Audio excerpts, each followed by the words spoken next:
Sônia, Sim. então qual o legado? Vamos para o tema da live, né? Qual o legado que você entende, o que fica dessa pandemia, né? Quer dizer, a gente também ainda não tem, não podemos dizer que vai acabar, né? A gente reza, a gente pede para acabar o mais rápido possível, né?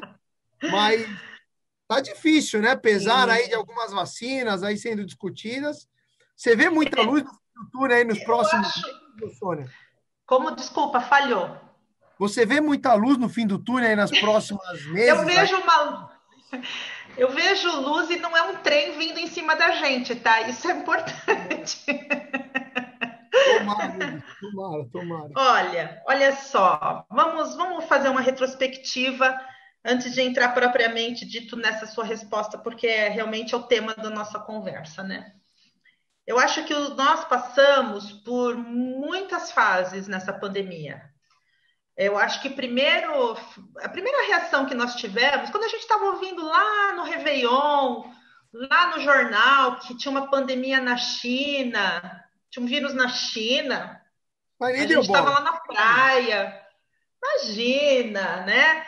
Carnaval, Puxa, nossa, meu, verdade, meu. A gente nem se deu imagina. conta da responsabilidade, da seriedade. Cara, se a gente tivesse visto isso, talvez muita coisa a gente tinha se preparado. Puxa vida, meu, é verdade. Então, mas não defendendo o governo, nada disso, mas a saúde se preparou. É, A parte da saúde se preparou sim. Mas nós, seres humanos normais do dia a dia, nós negamos. É o negacionismo. Isso nunca vai acontecer com o Brasil. Itália, totalmente fechada. Não, isso não vai acontecer aqui no Brasil. Imagina, eu tive uma vizinha que falou isso para mim 2 semanas antes do primeiro isolamento. Ela falou, vai acontecer aqui no Brasil. Eu estava assim, meu Deus, que mulher negativa. É o negacionismo, eu neguei aquilo. Aí nós tivemos toda essa situação, estado de calamidade pública decretado pelo governo, isolamento. Eu me lembro que o último dia que eu trabalhei na empresa foi eu. Dia 18 de março eu já estava dentro da minha casa e acredito que milhões de brasileiros também estavam. E aí começaram a surgir dúvidas, muitas dúvidas. Primeiro que março, fevereiro e março é o momento que síndicos são reeleitos ou é eleito um novo síndico. E as GO, as assembleias, não foram realizadas. Foi tudo congelado. Então, a primeira dúvida, como que fica essa situação legal, jurídica do síndico, se ele está numa vacância? Quem é continua esse síndico, mas lá na convenção, lá na Assembleia, lá na ata, está escrito que ele era síndico até o dia 30 de março, 31 de março, e não vai ter mais Assembleia? Primeira dúvida. Outra coisa que deu um pânico e a inadimplência. vai virar uma loucura, né? Veio Vai logo virar essa uma ideia. loucura. Vai virar uma loucura. Inadimplência, muita gente vai ficar desempregada, vai cair renda. As pessoas não vão pagar condomínio? Lógico que não. Como que vai ser aqui a nossa vida?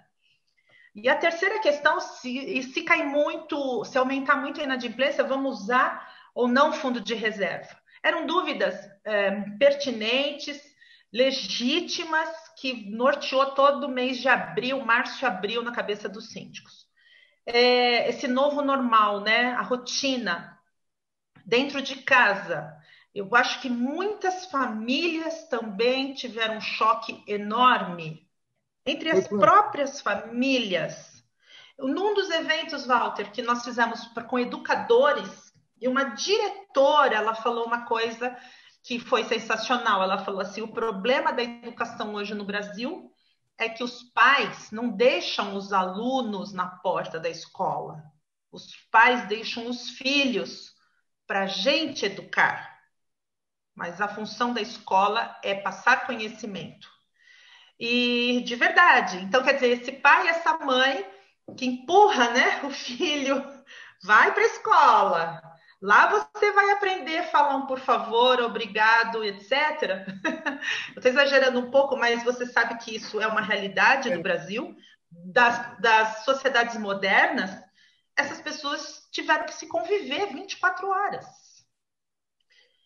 Então teve muito conflito. Então, dentro de casa, Aí você pega no condomínio, é claro, de uma forma, de certa forma, toda a sociedade, mas dentro do condomínio, as crianças. As crianças, é realmente a parte que eu tenho mais, assim, como que eu posso explicar? Mais preocupação, porque os efeitos psicológicos, né, psíquicos, emocionais, Irreversíveis, né? irreversíveis. Principalmente porque elas nem podiam descer nas quadras, nos playgrounds. É todo mundo Não podiam confinado, visitar né? os seus avós. Você imagina você falar para uma criança de 4, 5 anos, nós não vamos visitar o vovô e a vovó, porque se eles pegar o coronavírus, eles podem morrer. Imagina que se por um acaso essa criança visse o vovô e a vovó e por um acaso se o vô morresse por qualquer motivo, essa criança, a culpa que essa criança carregaria para o resto da vida. Ou seja, É, teve muito problema no início, que aí a gente começou a sentar, mudar a rotina, as pessoas começaram. Aí a gente aprende, Walter, muito mais pela dor do que pelo amor, né? ser E humano, né? Assim, não tem jeito, né? sempre assim. Eu acho que um dos legados da pandemia, vamos começar com a família, né? Foi trazer essa família mais próxima, e trazer essa família para uma nova realidade de os filhos começarem a participar das atividades diárias da casa. Tem que ajudar, porque, por exemplo, as funcionárias que as pessoas muitas vezes recebiam dentro de casa não entrou mais dentro de casa. É, Então, tudo estava por conta e risco daquelas pessoas. Isso foi sensacional. Apesar de todos os conflitos, foi muito importante essa experiência. Outra coisa que mas também, aconteceu, também, ô Sônia, desculpa te interromper, mas eu sim, tive na pesquisa do Síndico Net que ele fez com os seguidores lá no site deles, e aí teve uma pergunta lá que eu me recordo muito bem, quais são os problemas aí que surgiu diante da pandemia, né? E aí tem um fato lá triste, né? Que assim, pouco sai na mídia, mas o suicídio aumentou muito. Quer dizer, a convivência, sem dúvida, essa obrigatoriedade do confinamento, a discussão, a briga entre familiares dentro de casa, a violência familiar, enfim, é uma coisa que cresceu muito. Lógico, tem um lado bom, as sim, crianças, a gente tem que, né, é o que você mesma disse, a gente tem que aprender com tudo isso. E tem muita gente que passou até um comentário aqui de um colega aqui no chat aqui, falou exatamente isso. Os pais começaram a conhecer os filhos até muitas vezes diante dessa uhum, pandemia. As famílias que pouco se relacionavam, só se viam à noite, sábado e domingo, agora se sentiram obrigadas a conviver em conjunto. Isso traz, eu acho que, um grande laço familiar, constrói o laço familiar, uhum, mas exatamente. mas na sociedade atual, acho que gera também um outro lado negativo, que é o conflito, né, entre pessoas, Sim, né? é. Separação. Separação, lógico. Teve gente que não casou, olha. Teve gente que estava para casar e não casou. Essa pessoa foi salva? Não, brincadeira. Ah, eu, Então, eu tudo. amo minha esposa, graças a Deus, eu casei com a minha esposa, estou muito feliz. Amo a minha esposa, sensacional. Não, eu estou brincando. Não, A mas eu questão é tenho que falar assim: isso, eu tenho que falar tudo isso. tem que falar isso, né? Eu amo meu marido. Tudo isso teve os dois lados. Eu acho que se nós seria maravilhoso se a pandemia durasse, por exemplo, 2 meses, 3 meses. A minha irmã que trabalha em hospital, ela em março ela falou isso vai durar até setembro. Eu não acreditei, tá? Eu falei, como assim, setembro? Imagina, eu vou ficar aqui em casa até setembro. Nós estamos em novembro e eu estou consciente que eu vou ficar aqui até dezembro.